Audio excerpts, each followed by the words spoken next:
Hi, I'm Noam Maital, and welcome to the GovAI Podcast. AI is the most powerful technology of our time, and government still figuring out how to navigate this new frontier. Join me as we explore how artificial intelligence is transforming public service, unlocking potential efficiencies, the risks that no one's talking about, and what happens when innovation moves faster than regulation. Today, I'm really happy to be joined by Rachel Stern, founder and CEO of GovTech Venture. Rachel's been in the trenches of GovTech for over a decade, helping startups work both with government, not around it. Everything from lobbying, strategy, venture investing, and now backing early stage companies focused on the GovTech, trying to modernize how public services run.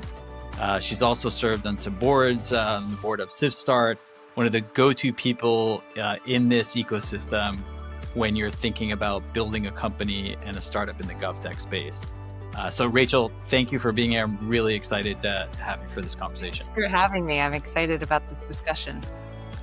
AI is certainly top of for everyone.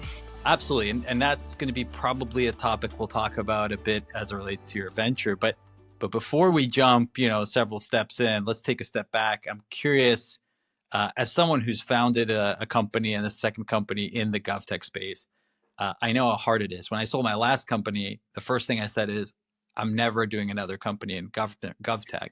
So what pulled you into this sector and what's kept you there? I think like many people in their early 20s, it was a little bit of time and place. I was really lucky to start my career at a time when states and cities were just starting to adopt the cloud. And there was this sort of unbelievable moment in time where historically their technology for government had been on-prem, very customized, enormously complicated systems that really needed a third party or a private sector overseer to make it work. And when cloud adoption came sort of down the food chain from the DoD and states and cities started to upload all of their documents and their data there, it opened up this moment in time where software as a service became possible, really for the first time. And so I was, again, very lucky time and place to be just starting my career when that was happening as these shifting tides of what governments expected from their technology and what constituents expected from their technologies were sort of merging in an interesting way. It certainly didn't happen linearly. My first investment and partner is a company called Payit. They're a big player in the space now in payments, but the original idea was a mobile app that allowed you to conduct transactions with the DMV from your couch, the way you would order an Amazon package, which made a ton of sense. And we spent about 3 years explaining how a mobile app was different than accessing a state website on your phone. And there was just all of this learning that came from that of only having technologies that really were serving or solving a problem that governments knew they had or were being encouraged to solve. And so I have just found this niche of loving to help them solve the problems they know they need to solve. What's people intensive, what's process intensive, what's being done manually, what's being done on paper. How can we offer technology as a public-private partnership? And how can we really sort of smooth the edges of both the internal processes for government stakeholders, but the external experience with government to sort of increase trust and visibility and service delivery. So I'm hooked, maybe like you are, but despite its foibles.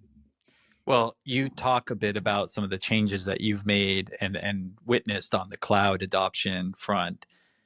So, there's that side of change, but what would you point to that you'd say is still stuck in government? I think that there's this opportunity right now for government to really get their arms around their data in a way that historically hasn't been possible. And so when you ask what's stuck is the fact that so much of their historical data is still in filing cabinets or on the computers of people who have retired or in software forms that are no longer relevant or don't speak to existing platforms. And I think that is going to make it really, really hard to sort of embrace this next generation of innovation and the speed that comes with it and the ability to see across a lot of different sectors and departments and silos. So I think we're a little bit stuck right now. I don't think that will be forever, but in the form that state and local governments have their data, how they're using it or not, if they know where it is or not, and how do you sort of prepare them and work with them to prepare for this next generation of possibility.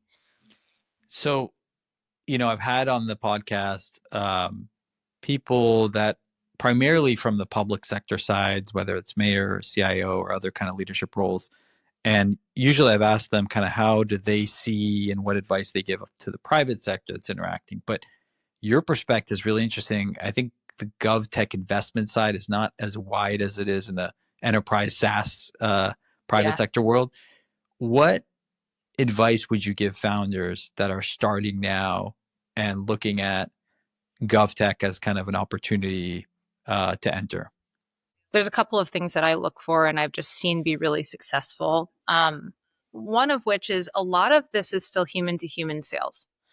This is not B2B SaaS. This is government officials working with and buying from people they know and they trust to not, screw them over and not make them look bad and not make these systems even more complicated than they already are. And so there's just a certain likability, I think, required from successful GovTech CEOs to have the patience and speak the language and have the personality to basically do founder-led sales, at least up front. And so if you're super data oriented or you're you really hate people, I would say GovTech is not for you. And or find a co-founder for whom going out every, conference, regional grouping of cities, city managers and mayors and all of the things that require in-person attendance is exciting too. So that's one sort of big factor that I see with successful CEOs. The other is I sort of alluded to with the mobile app versus accessing the state website on your phone.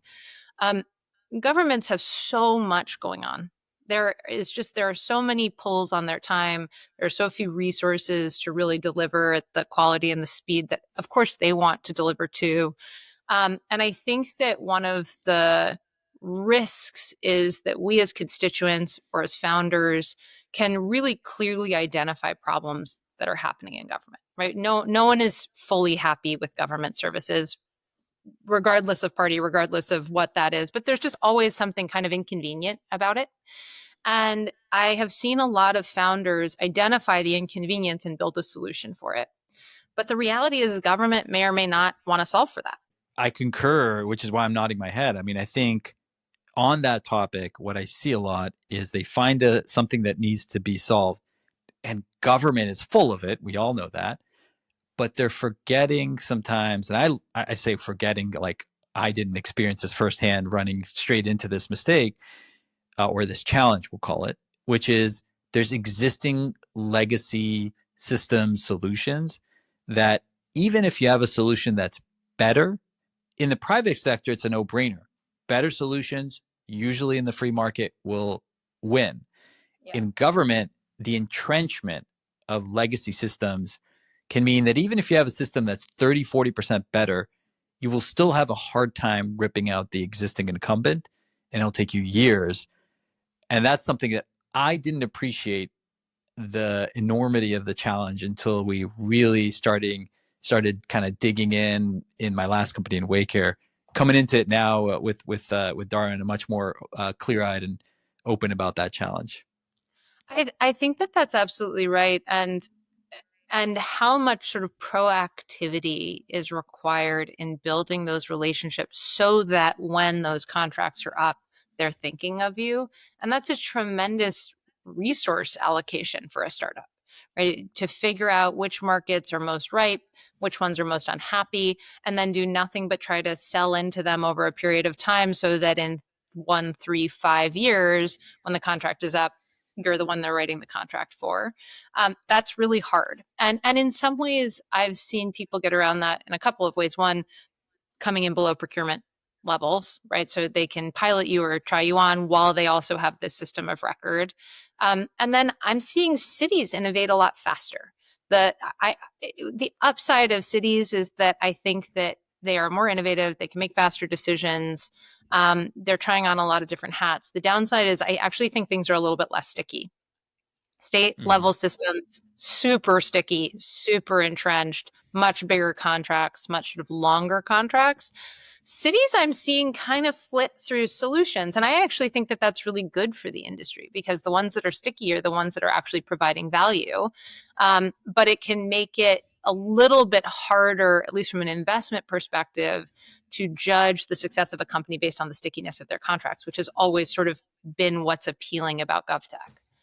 Speaking of judging the success of an idea or a solution, um, I think the hot topic today, when you talk about technology solutions in government, is around AI. That's true for the rest of this other sectors as well.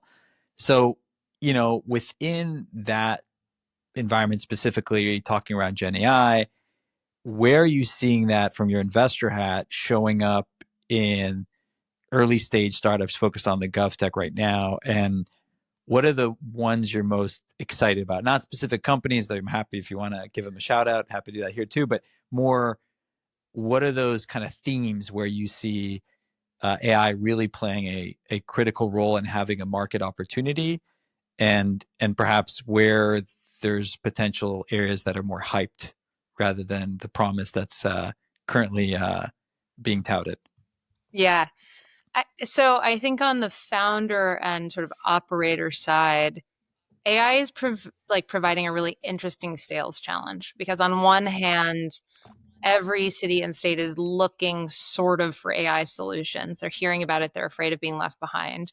And on the other hand, there's this super fragmented, kind of unknown regulatory horizon around AI. And so I think that there's a little bit of a hesitancy to buy an AI first solution, although they are interested in buying solutions that have AI as part of them. So there's this sort of it's a distinction without much of a difference. But I do find, in terms of effective sales and partnerships, the companies that are talking about the output of their software and just mentioning that AI is part of it are having a bit easier time than companies that are leading with an AI first solution.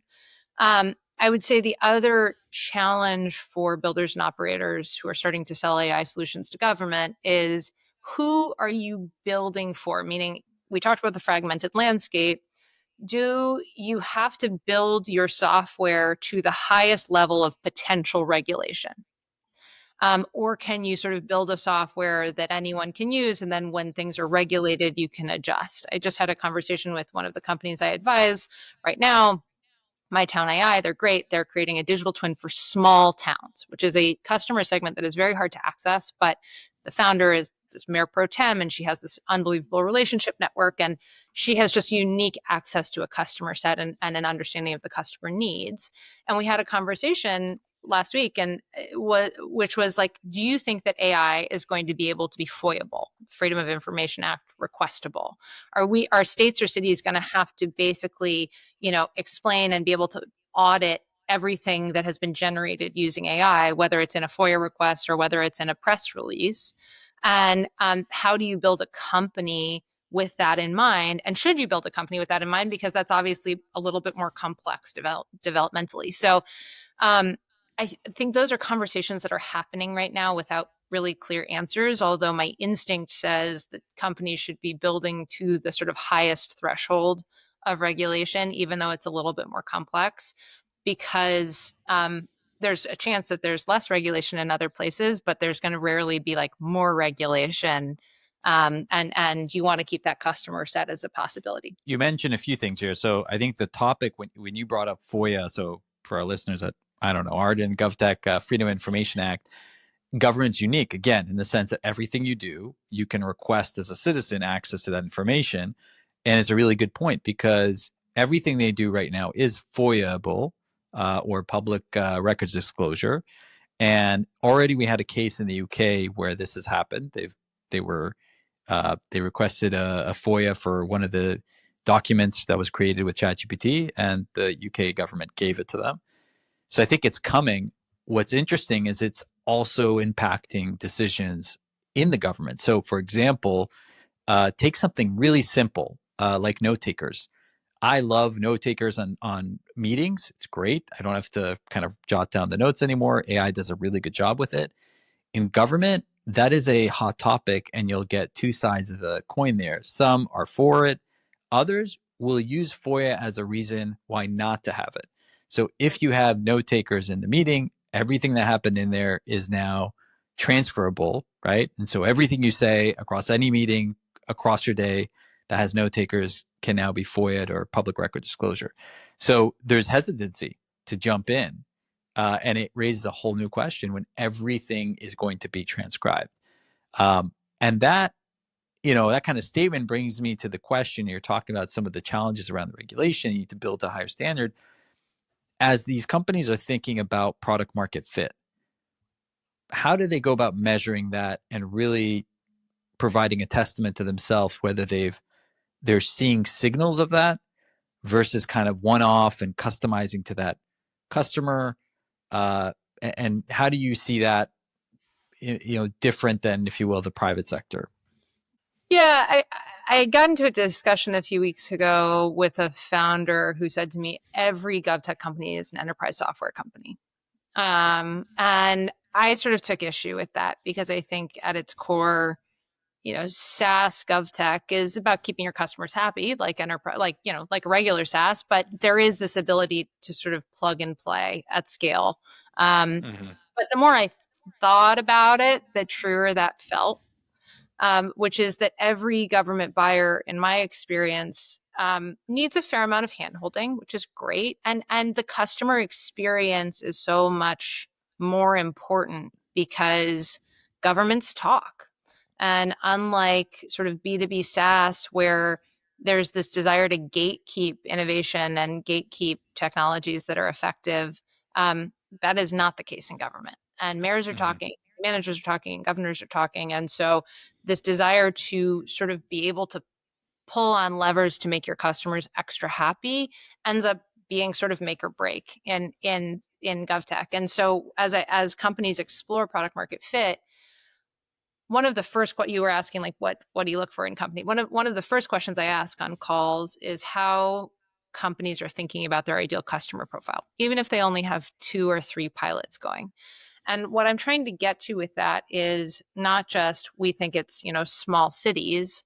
What I'm trying to get to is a layer deeper of how do you think about sort of the geography, the economics, the buying cycle, the buyer itself, the problem set, so that you can force rank certain markets over others. Because one of the Mm-hmm. biggest challenges in GovTech, to your point, is finding that early product market fit and really staying loyal to it. Because there's a lot of shiny objects. A lot of these technologies can be applied across different segments, across different buyers, especially if it's sort of relatively horizontal, which I think is a very effective way of building.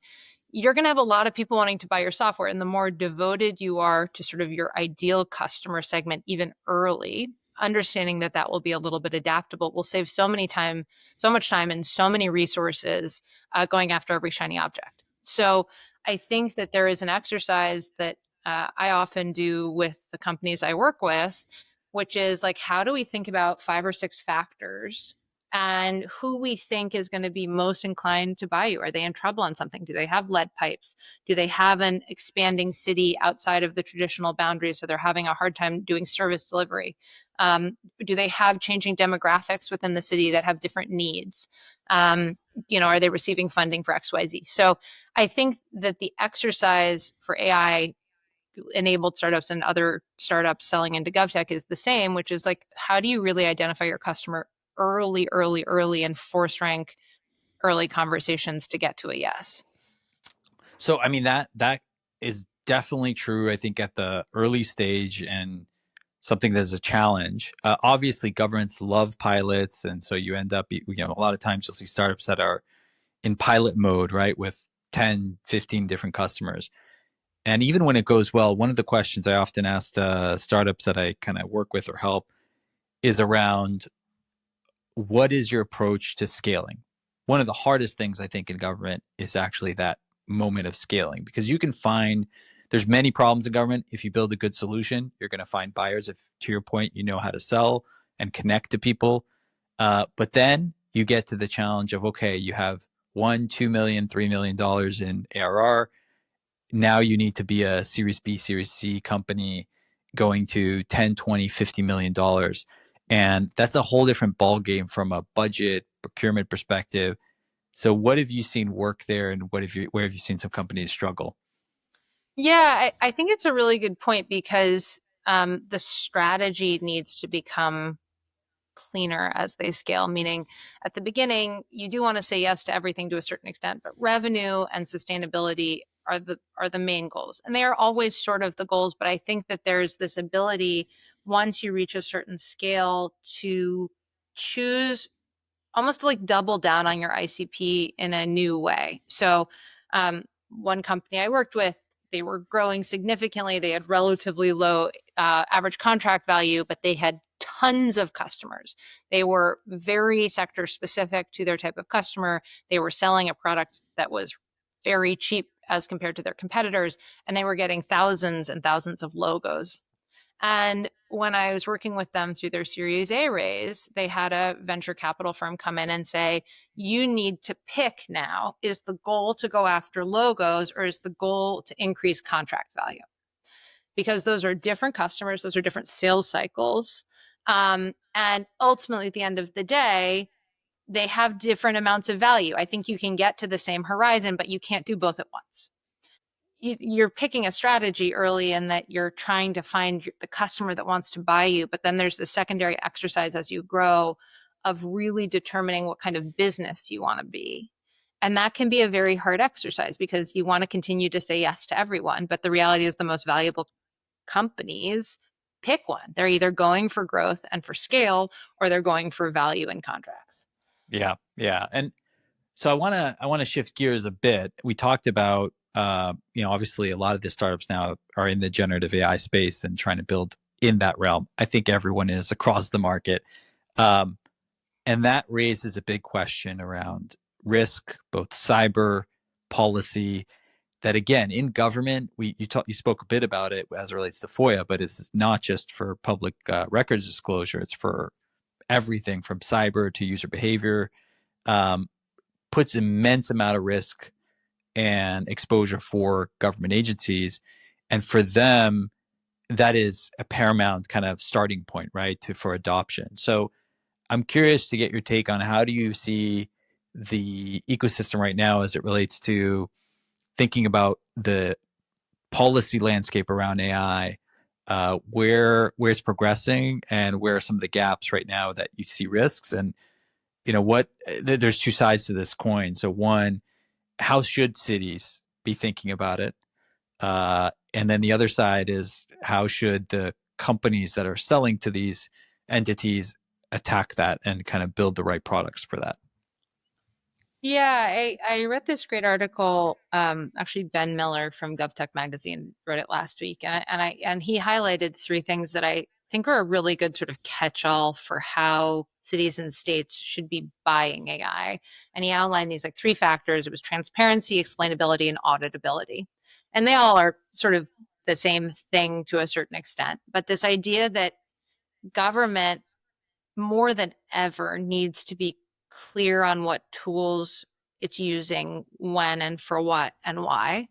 And I it's so interesting because AI has this unbelievable ability to help governments think creatively. I think often government buyers are thinking about it as replacing either people or systems that are involved in the extensive amount of bureaucracy and busy work involved in the day-to-day of government. And it can do that.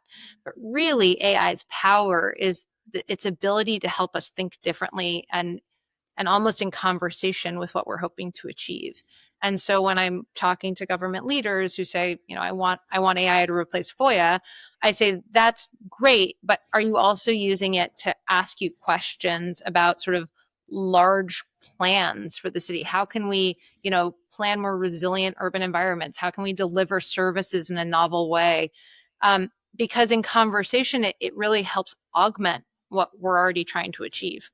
Usually, again, when I'm speaking to folks that are from within the public sector working in government roles, I have to be careful jumping into politics. Now, I'll be careful on this too, but What I would like to take advantage of your perspective and perhaps ability to say more on is how do you think, what has been the impact of the shift, which is clear between the last administration around AI and the strategy to deploy it to this new administration and the approach that they're taking? Under the Biden administration, there was a focus on how do you equip the five people departments with one person in it that can't recruit for those other roles, and how do we give them the ability to continue to administer services at scale, and how do we continue to allow certain vulnerable populations to access more services than they otherwise would. What does it look like to put your insights in and be able to see all the programs you're qualified for and allow those programs to be delivered in multiple languages and at multiple timelines? I think AI can do all that. I think the new administration is sort of the other end of the barbell, which is how do you think about 5-person departments that maybe could be one person with great programming and reallocating those resources across a lot of other departments where they're perhaps more needed. And so it's maybe less about sort of service delivery at scale and more about how do you keep these programs running, but with fewer human touches in it and lower fraud and at in a lean way that doesn't over deliver services to people who don't need them. So it's sort of the same technology at its core, if we're all being honest with each other. But I think it's different applications and different metrics of success that are being used between administrations.